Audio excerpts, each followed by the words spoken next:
semuanya. Oke, jadi di sini gue pengen meluruskan yang lagi viral belakangan ini, dan gue juga nggak ngerti kok bisa kayak gitu aja viral. But it's okay, nggak apa-apa. I'm very open to you dan gue mau meluruskan semuanya. Oke, jadi gini ya. Yang bilang katanya gue tuh kuliah di 3 kampus. Ya, itu bohong karena sebenarnya bukan 3, tapi 4, say. Jadi emang kita ngurusin kemudian masuk perusahaan sana, perusahaan ini, menyebut itu. Emang buat siapa?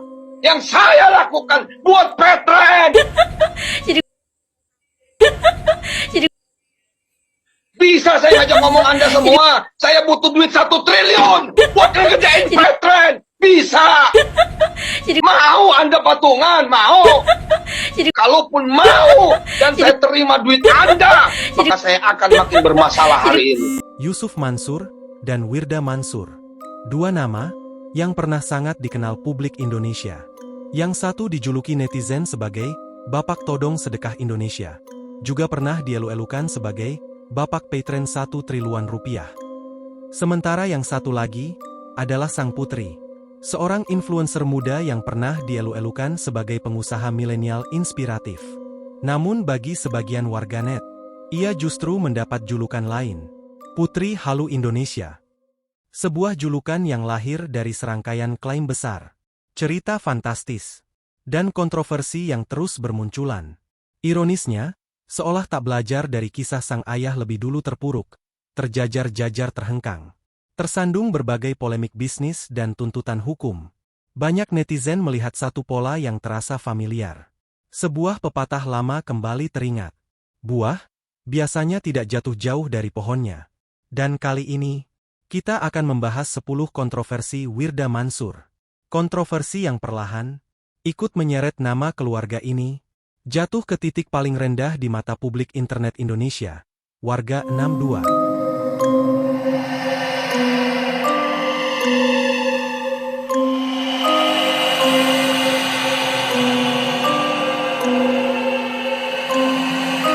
Bismillahirrahmanirrahim. Nggak ada yang ngaku-ngaku dari kami ya, dari saya papahnya dan Wirda, bahwa Wirda lulusan Oxford.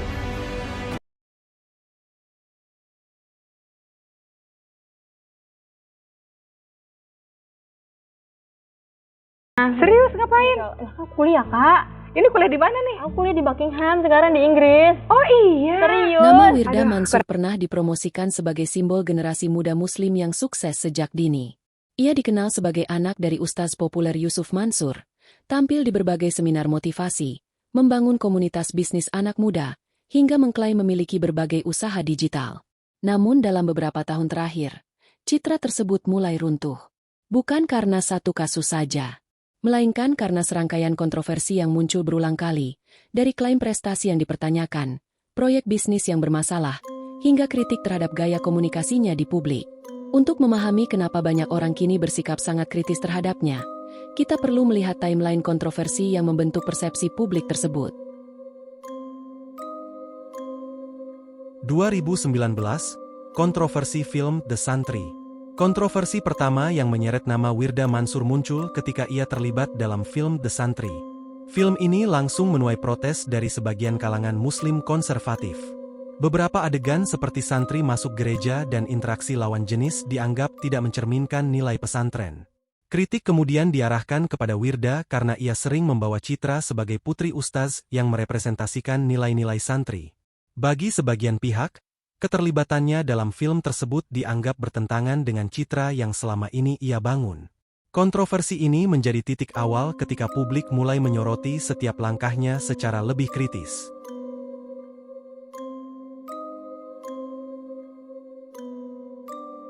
(2021) Klaim nilai Petren 4 triliun rupiah. Pada tahun 2021, Wirda kembali menjadi sorotan setelah menyatakan bahwa ada investor yang ingin membeli Petren hingga 4 triliun rupiah.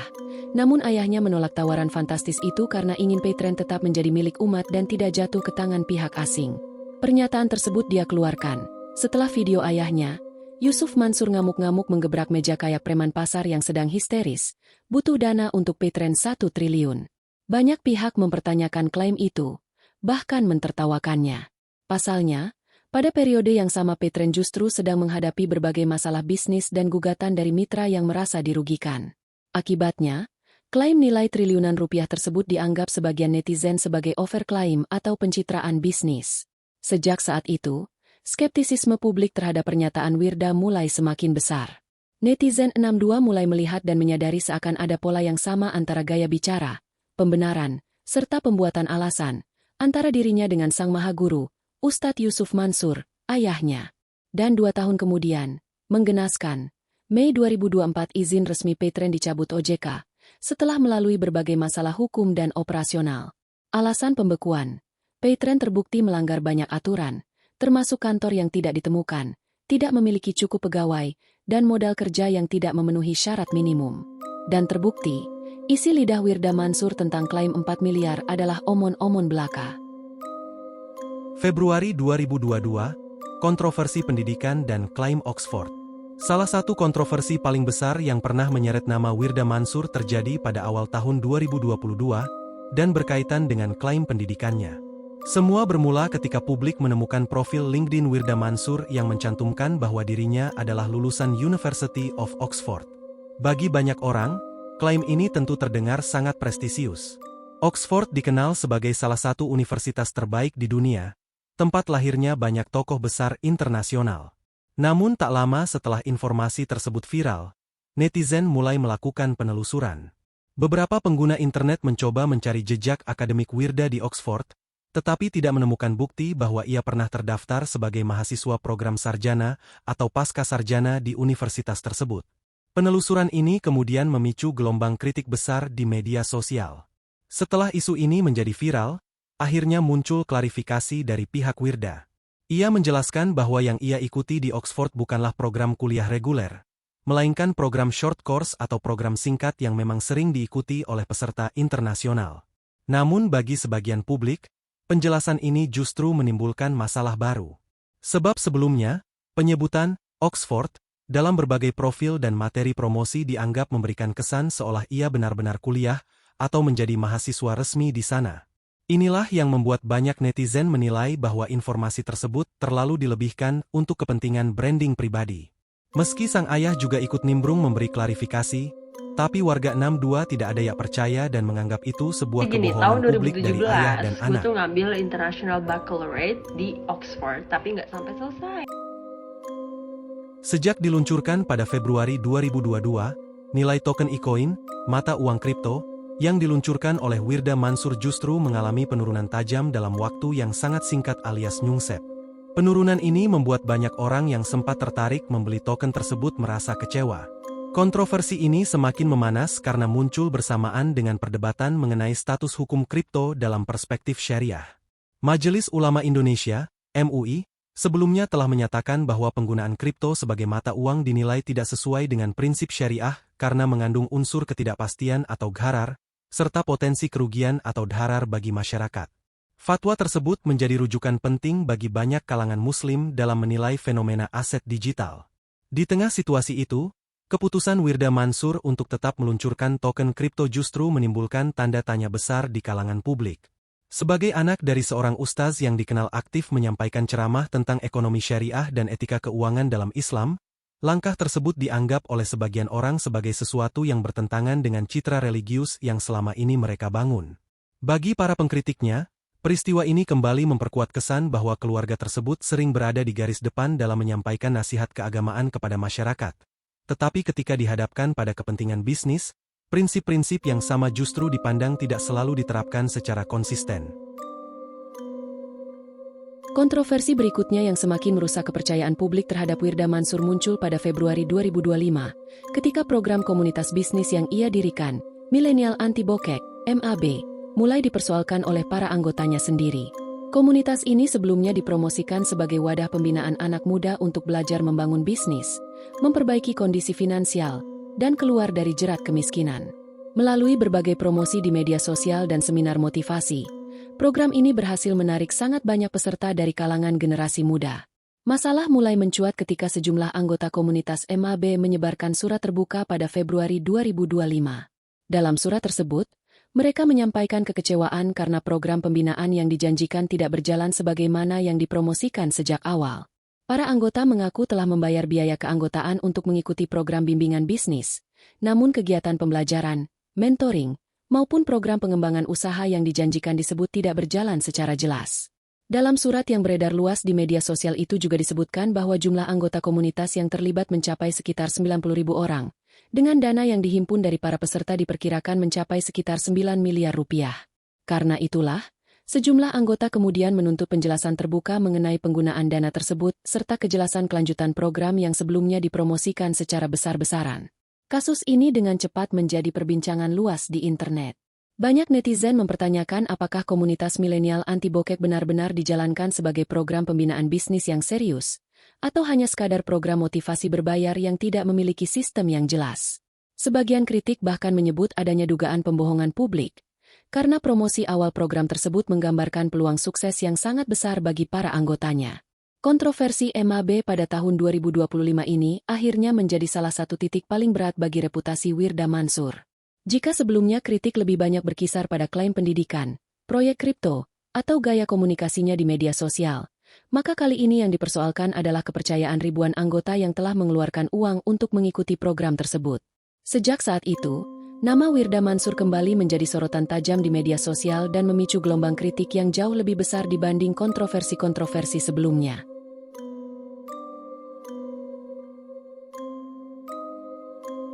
Selain kontroversi besar seperti pendidikan, kripto, dan program MAB, nama Wirda Mansur juga sempat terseret dalam beberapa persoalan lain yang ikut memperburuk citranya di mata publik. Salah satunya terjadi pada 2022, ketika bisnis skincare miliknya, Wakeup Makeup, mendapat keluhan dari sejumlah konsumen yang mengaku telah membayar produk namun barang yang dipesan tidak kunjung diterima. Kasus ini ramai dibicarakan di media sosial dan memunculkan tuduhan wan prestasi dalam bisnis tersebut. Di waktu yang hampir bersamaan, berbagai pernyataan Wirda di publik juga sering dipertanyakan, mulai dari klaim pendidikan di luar negeri, cerita pertemuan dengan tokoh terkenal, hingga narasi kesuksesan finansial yang dianggap sebagian netizen terlalu dilebih-lebihkan. Rangkaian kontroversi ini akhirnya membentuk pola yang terus diingat oleh publik. Klaim besar, promosi program atau bisnis, kemudian muncul masalah yang memicu kritik luas di media sosial.